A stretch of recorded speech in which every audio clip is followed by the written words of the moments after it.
और अब आज के दिन की सबसे विशेष बात, आज माघ मास के शुक्ल पक्ष की उदया तिथि पूर्णिमा और दिन शनिवार है। पूर्णिमा तिथि आज दोपहर 1:47 तक रहेगी। उसके बाद फाल्गुन मास के कृष्ण पक्ष की प्रतिपदा तिथि लग जाएगी। आज स्नान दान की माघी पूर्णिमा है। शास्त्रों के अनुसार पूरे माघ के महीने के दौरान स्नान और दान का महत्व बताया गया है, लेकिन जो लोग पूरे माघ महीने के दौरान स्नान दान का लाभ ना उठा पाए हों, वो आज माघी पूर्णिमा के दिन इन सब चीज़ों का लाभ उठा सकते हैं। आज से माघ के महीने के यम नियम आदि भी समाप्त हो जाएंगे, लिहाजा इन सब चीज़ों का लाभ उठाने का आज आखिरी दिन है। आज के दिन तिल के दान का बड़ा महत्व है। तिल के अलावा आज के दिन गुड़, कपास, घी, फल, अन्न, कंबल, वस्त्र आदि का भी दान करना चाहिए। साथ ही किसी जरूरतमंद को भोजन कराना चाहिए। माघी पूर्णिमा को 32वीं पूर्णिमा के नाम से भी जाना जाता है। कहा जाता है कि इस दिन किए गए दान पुण्य का 32 गुना फल मिलता है। पूर्णिमा के दिन भगवान विष्णु के निमित्त व्रत करने से व्यक्ति की सारी मनोकामनाएं पूरी होती हैं। आज के दिन पितरों का तर्पण करने से भी धन संपदा और बौद्धिक क्षमता में वृद्धि होती मानी जाती है, वरना पितृ कर्म के लिए तो सबसे अच्छी अमावस्या होती है। तो ये थी आज के दिन माघी पूर्णिमा की बातचीत। और अब बात करते हैं आज के दिन पड़ने वाले योग और नक्षत्र की।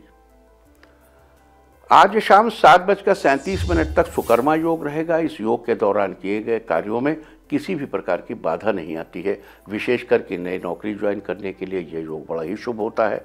आज दोपहर पहले 11:18 तक मघा नक्षत्र रहेगा। उसके बाद पूर्वा फाल्गुनी नक्षत्र लग जाएगा, जो कल सुबह 9:36 तक रहेगा। फिलहाल बात करेंगे पूर्वा फाल्गुनी नक्षत्र की। आकाशमंडल में स्थित 27 नक्षत्रों में से पूर्वा फाल्गुनी 11वां नक्षत्र है। इस नक्षत्र का प्रतीक चिन्ह चारपाई की आगे वाली 2 टांगों को माना जाता है। इस नक्षत्र की राशि सिंह है, जबकि इसके स्वामी शुक्राचार्य हैं।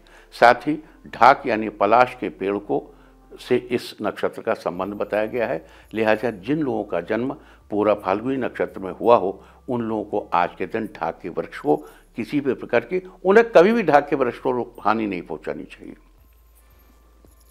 तो ये थी चर्चा आज सुकर्मा योग और पूरा फाल्गुनी नक्षत्र की। और अब बात करते हैं आज के दिन किए जाने वाले उपायों की।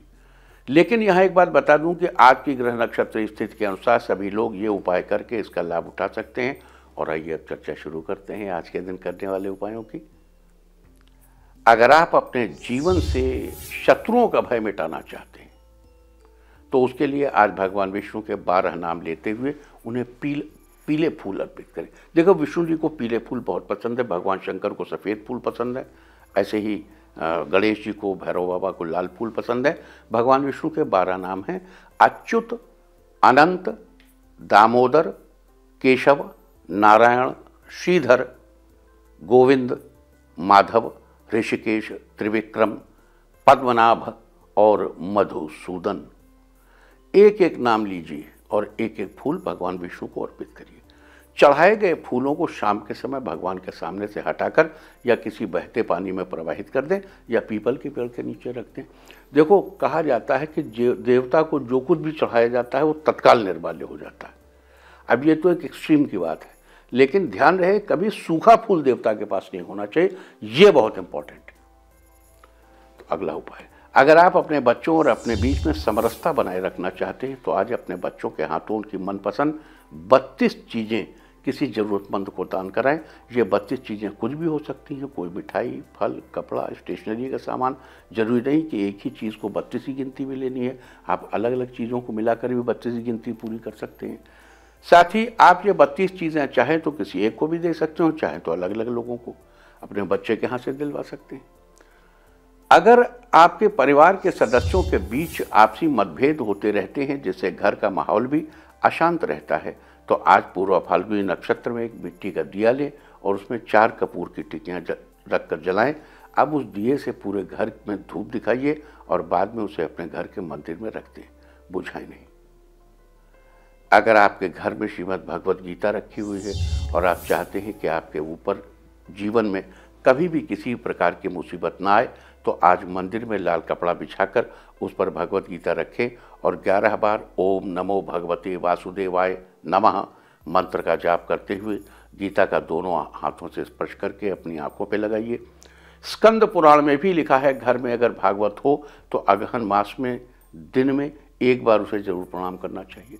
लेकिन अगर आपके घर में श्रीमद् भगवत गीता उपलब्ध नहीं है तो एक कोरा कागज लेकर उस पर लाल स्केच पेन से श्रीमद् भगवत गीता लिखें और उसके नीचे ओम नमो भगवते वासुदेवाय नमः मंत्र लिखें।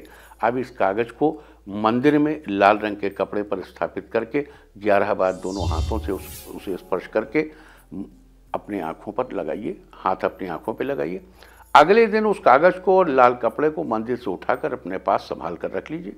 देखो, गीता का बड़ा महत्व है। गीता जैसा ज्ञान संसार में दुर्लभ, इसलिए गीता के स्मरण मात्र से जब आप देखो क्या है कि अच्छाई पा लिया जाए, आदर्श कभी पाए नहीं जाते। आदर्श जो है वो कभी पाए नहीं जाते। आदर्शों को सामने रखकर उनकी तरफ बढ़ने का एक प्रयास किया जा सकता है। श्री राम मर्यादा पुरुषोत्तम आदर्श है। हम राम नहीं बन सकते, लेकिन श्री राम के चरित्र को आगे रखकर उसकी तरफ बढ़ने के 4 कदम चल सकते हैं, राममय हो सकते हैं। वैसे ही गीता हमें पूरी कंठस्थ हो जाए, हम आत्मसात कर लें, क्या कहने। लेकिन जब हम गीता शब्द को याद करते हैं, गीता पुस्तक को याद करते हैं, तो हम गीता की ओर बढ़ने का प्रयास करते हैं और सही दिशा में अगर हम एक कदम उठा लें तो यकीन मानिए कि हम सही दिशा में लगातार बढ़ते चले जाएंगे। और अगर हम सही दिशा में चलना शुरू कर दें तो कहने ही क्या है, जीवन आनंद की ओर बढ़ जाएगा और आगे बढ़ते हैं। अगर आपकी कोई इच्छा बहुत दिनों से पूरी नहीं हो पा रही है तो आज 51 कागज़ की पर्चियाँ बनाइए, सब पर लाल पेन से श्री लिखिए, श्री अंक की बिंदी लगाइए, श्रींग। हर पर्ची पर श्री लिखते समय अपनी इच्छा मन में दोहराइए। अब इन पर्चियों को इकट्ठा करके कपड़े में बांध लीजिए और भगवान विष्णु के मंदिर में जाकर चढ़ा दीजिए। आपकी इच्छा को जल्दी ही वास्तविक रूप मिलेगा। अब कैसे वास्तविक रूप मिलेगा इसको भी थोड़ा समझ लीजिए। देखो, कहते हैं कि एक तोता था, वो बहुत दिन तक श्री कृष्ण का भजन करता रहा, तो कृष्ण ने उनकी तरफ ध्यान ही नहीं दिया, तो तोता वहां से उड़ के चला गया। उसने छोड़ो, वो राधा जी के यहाँ चला गया। राधा जी के यहाँ जाके उसने श्री कृष्ण का वर्णन शुरू कर दिया। राधा जी ने तुरंत अंदर बुलाया और कहा कि अरे भाई, तुम तो बड़े अच्छे तोते हो, बड़ा अच्छा तुमने वर्णन किया। तो उनको तोते को समझ में आया, वहाँ से निकल के वापस गया श्री कृष्ण के यहाँ और उसने राधे राधे कहना शुरू कर दिया। तुरंत श्री कृष्ण की नज़र उसकी तरफ गई। तो अगर आज के दिन श्री विष्णु से कुछ पाना है तो श्रीं श्रीं श्रीं जगत माता का नाम लिखिए, मनोकामना दोहराइए, प्रभु उस मनोकामना को पूरा करने के लिए बाध्य। अब चर्चा स्वास्थ्य की। अगर आपकी तबीयत कुछ दिनों से ठीक नहीं चल रही है तो ज्वार के आटे की रोटी बनाकर गाय को खिलाइए, आशीर्वाद लीजिए। लेकिन अगर आप ज्वार के आटे की रोटी न बना पाएं, ज्वार का आटा या साबुत ज्वार के दाने किसी मंदिर में दान कर दें, गाय को खिला दें, जैसा आपको रुचि हो वैसा करें।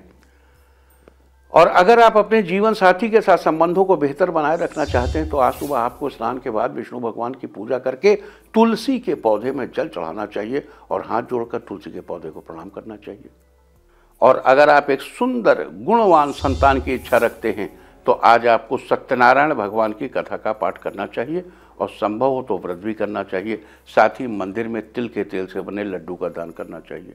देखो, अब सत्यनारायण भगवान की कथा की बात आई तो चित्त में एक चर्चा और। आपने सत्यनारायण कथा सुनी हो अगर कभी, तो उस पूरी कथा में सत्यनारायण की कथा कहाँ है ये जान पाना मुश्किल काम है, क्योंकि पूरे में तो शुरू करते हैं एकदा नैमिषारण्ये लीलावती नाम कन्या च कलावती नाम माता प्रत्यक्ष। तो अब वो लीलावती और कलावती की कथा है, वो सत्यनारायण की कथा तो है नहीं कि वो लीलावती ने फिर सत्यनारायण की कथा हो रही थी और प्रसाद नहीं लिया तो उसके पति को ऐसा हो गया, फिर उसने प्रसाद ले लिया तो सब आनंद मंगल हो गया और व्यापार करने गए थे वो जहाज ये हो गया वो। तो जो भी है उसमें सत्यनारायण कथा कहाँ है? वेरी सत्यनारायण कथा। सत्यनारायण की कथा इतनी लंबी चौड़ी है कि अगर वो कथा कही जाए तो एक लंबा समय लग सकता है। मूलतः सत्यनारायण की कथा का महात्म्य आप सुनते हैं जो सत्यनारायण की कथा होती है। और अगर आप किसी परीक्षा की तैयारी कर रहे हैं और उसमें अपनी सफलता सुनिश्चित करना चाहते हैं तो आज आपको श्री कृष्ण मंदिर में शंख दान करना चाहिए। शंख बजा दो। साथ ही अगर आपके घर में मंदिर में भी शंख नहीं है तो आज उचित विशेष घर में शंख की स्थापना कीजिए, प्रेम पूर्वक कीजिए। अगर आप अपने दाम्पत्य जीवन को खुशहाल बनाए रखना चाहते हैं तो आज कोई 2 अच्छी सी खुशबू वाली इत्र की शीशी खरीदें, उसमें से एक शीशी को किसी मंदिर में दान कर दें और दूसरी शीशी अपने जीवन साथी को गिफ्ट करें। ये थी चर्चा आज सुकर्मा योग, पूर्व फाल्गुनी नक्षत्र और माघी पूर्णिमा की। आज माघी पूर्णिमा के दिन हमें विभिन्न शुभ फलों की प्राप्ति के लिए कौन सा विशेष उपाय करना चाहिए, इसकी चर्चा की है। उम्मीद है आप इस चर्चा का भरपूर लाभ उठाएंगे।